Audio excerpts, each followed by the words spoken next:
Everybody knows that not brushing your teeth is not good for you. But here is something that surprises almost everyone. Hello, I hope you are safe and well wherever you are. I'm Hania Marvin, specialist periodontist practicing in the UK.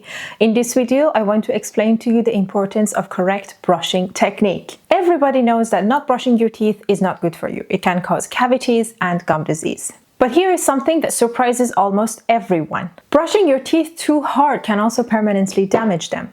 Let me show you. This picture shows where the healthy gums should look like. They cover all of the roots of the teeth and provides a protection around the teeth. Gums are actually one of the 4 supporting tissue around the teeth: gum, alveolar bone, cementum, and periodontal ligament. Some people naturally have thicker gum, whereas some they have really thin gums. This depends on your genetics. It's like some people have really thick and coarse hair, some people have really thin strands of hair. But no matter what type of gums you have, you shouldn't brush your teeth really hard. Now look at this patient. This damage is caused by years of excessive force of brushing and probably abrasive toothpaste. Notice how the gums are receded right now, and if you look closer, you can see the roots of the tooth are exposed. The roots are naturally more yellow than the crown of the teeth because they are not covered by enamel. Now, these receding gums may create several issues. First is some patients, they become self-conscious about the appearance of the teeth. Receding gums can make your teeth look longer, and also when the roots are exposed, they're also self-conscious about the shade.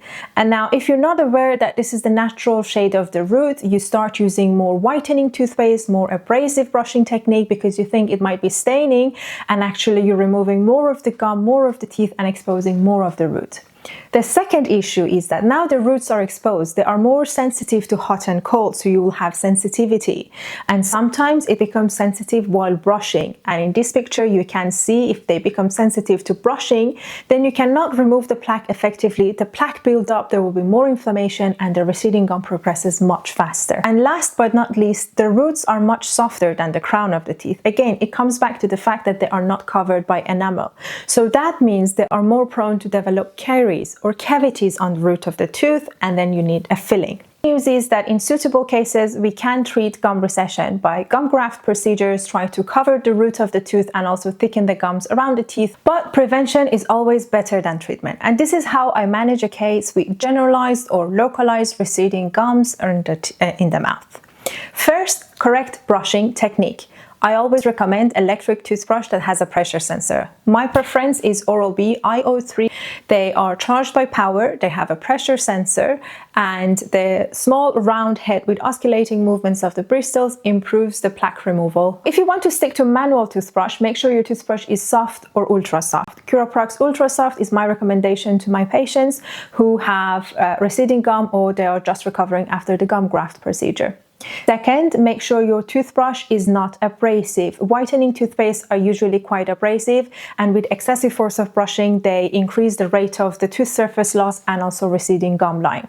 So make sure you don't use your whitening toothpaste more than once or twice a week, and then make sure you have a fluoridated toothpaste. Next, to manage the dentin hypersensitivity, fluoride mouthwash plus fluoridated toothpaste.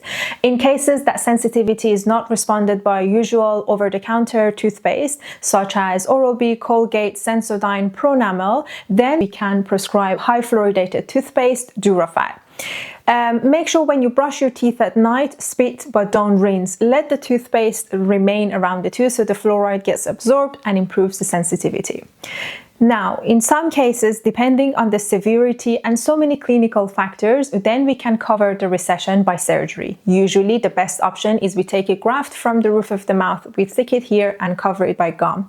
The technique, there are different techniques and it depends on the clinical scenario and patient by patient. When you go for your perio consultation, your periodontist will explain all the options to you, what are the alternatives. If you do not like to take a graft from the roof of the mouth, we can outsource it, and this will be explained to you. Also, we cannot guarantee 100% root coverage in all cases. As I said, it depends on the severity of the recession and whether there is any bone loss in between the teeth.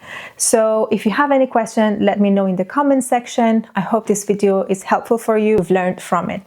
Take care.